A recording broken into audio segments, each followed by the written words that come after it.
উৎপলবাবুর কাছ থেকে lieutenant general Bhattacharya, আপনার কাছ থেকে এর আগেও বহুবার এই স্মৃতি শুনেছি, কিন্তু আমি একটা অন্য কথা বলছি। যেভাবে সরাসরি বাংলাদেশের যুদ্ধে পাকিস্তান জড়িয়ে পড়েছিল এবং আজকের দিনে বারবার এই তুলনাটা আসছে, তার কারণ এতদিন পর্যন্ত আমরা মুক্তিযুদ্ধের বিজয় দিবস যতবার পালন করেছি ততবার স্বাধীন বাংলাদেশে পালন করেছি, কিন্তু আজকের বাংলাদেশিরাই অনেকে বলছেন এই বাংলাদেশটাকে কার্যত পূর্ব পাকিস্তানে পরিণত করে ফেলেছে ইউনূস আরেকবার, এবং সেই কারণে পাকিস্তানের কনটেক্সটে আরেকবার ফিরে আসছে। আপনারা তো সরাসরি পাকিস্তানের বিরুদ্ধে যুদ্ধটা লড়েছিলেন।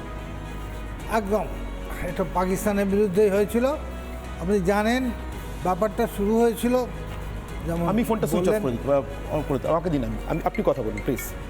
যেমন বললেন না যে জিনিসটা 52 সাল থেকে আসলে আরম্ভ হয়েছিল। 47 সালে যতই এক হোক, 52 সালের ভাষা আন্দোলন, যেটা ইন্টারন্যাশনাল ভার্নাকুলার ডে হয় 21 জানুয়ারি, সেই তখন থেকে আরম্ভ হয়েছিল। আর ইলেকশনে জেতার পর মুজিবুর তো চেয়েছিলেন আমাকে বাবা পাকিস্তানটাই করতে দাও, স্বায়ত্তশাসনটুকু দিয়ে দাও, তাহলেই তো হয়। তো ভুট্টো আর ইয়া খান এসবের গল্প তো আপনারা সব শুনেছেন, যাবো না। তো একটা কথা আমাদের মনে রাখতে হবে, আমরা যে এত বলছি, যে কোনো একটা জিনিসে 15% যদি লোক ঠিক করে আমরা ডিস্টার্ব করবো, তাহলে 15% is enough to titillate the piece. এই যে জামাতরা যারা করছে, এরা জামাত করছে, এরা জামাতরা তখনও করছিল। তখনও জামাত কারা?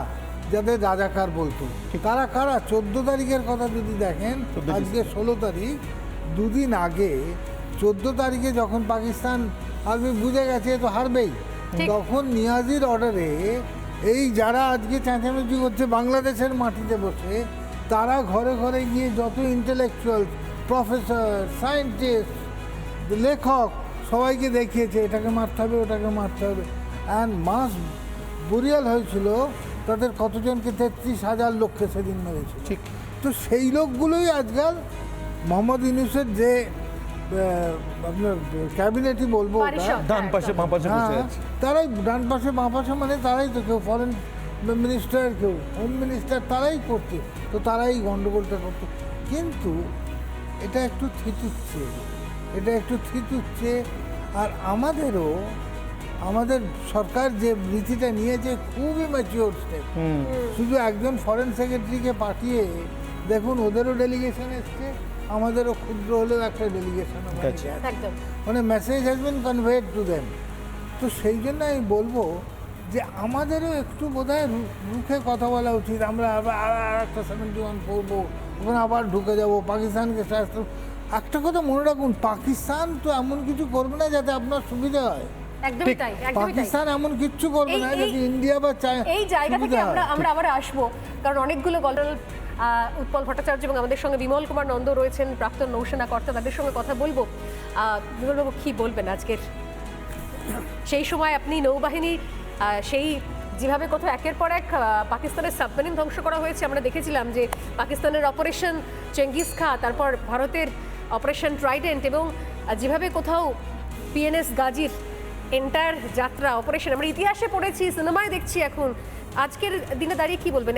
এত লম্বা ইতিহাস, গৌরবের ইতিহাস সহজে ভোলা যায়? এরা বাংলাদেশ পারবে ভুলে যেতে সেটা? সত্যি কথা বলতে কি, এই যে আজকে ওরা যে অভিনয়টা করছে ইতিহাস ভুলে যাবার, ইতিহাসকে ভুলতে পারবে? ইতিহাস কখনো বলা যায় না, আমি চেষ্টা করলেও ভুলতে পারবো না, কারণ ইতিহাস ইতিহাসই থাকে। আজকে 1971 সালে আমাদেরকে কেন, এই ভারতবর্ষকে কেন এখানে নাক গলাতে হয়েছিল? আমরা কিন্তু ইচ্ছে করে যাইনি।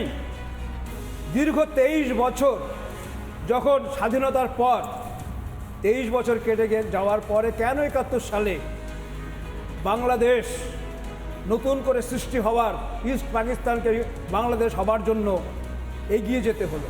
সেটা একটা বিরাট কারণ হচ্ছে যে ধর্মের ভিত্তিতে আমরা জানি 1947 সালে যখন ভাগ হয়, আমি ব্রিটিশ পিরিয়ডের লোক, আমার জন্ম ব্রিটিশ পিরিয়ডে, আমি সম্পূর্ণভাবে জানি 1947 সালে যখন আমাদের দেশ স্বাধীন হয়, তখন ধর্মের ভিত্তিতে পাকিস্তান সেটা দুটো ভাগ হয়। কারণ হচ্ছে পূর্ব পাকিস্তান এবং পশ্চিম পাকিস্তান, ভৌগোলিক কারণবশত।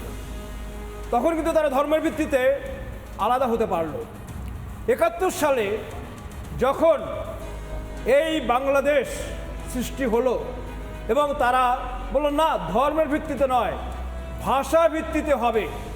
আমরা চাই যে শেখ মুজিবুর রহমান উনি ডিমান্ড করলেন এবং ওনার যারা সাথী ওই সময় যারা বাংলাদেশে ছিল তারা সবাই ডিমান্ড করলো না, ভাষার ভিত্তিতে হবে, কারণ আমরা ভাষা আমাদের আলাদা। পশ্চিম পাকিস্তান এবং পূর্ব পাকিস্তানের ভাষা একদম আলাদা। একেবারেই আমি আপনার কাছে আসবো লেফটেন্যান্ট জেনারেল উৎপল। নানা ধরনের কন্টেন্ট দেখার জন্য লাইক করুন, শেয়ার করুন আমাদের ফেসবুক পেজ, সাবস্ক্রাইব করুন আমাদের ইউটিউব চ্যানেল। পাশাপাশি অন্যান্য ব্রেকিং নিউজের জন্য অবশ্যই চোখ রাখুন রিপাবলিক বাংলায়।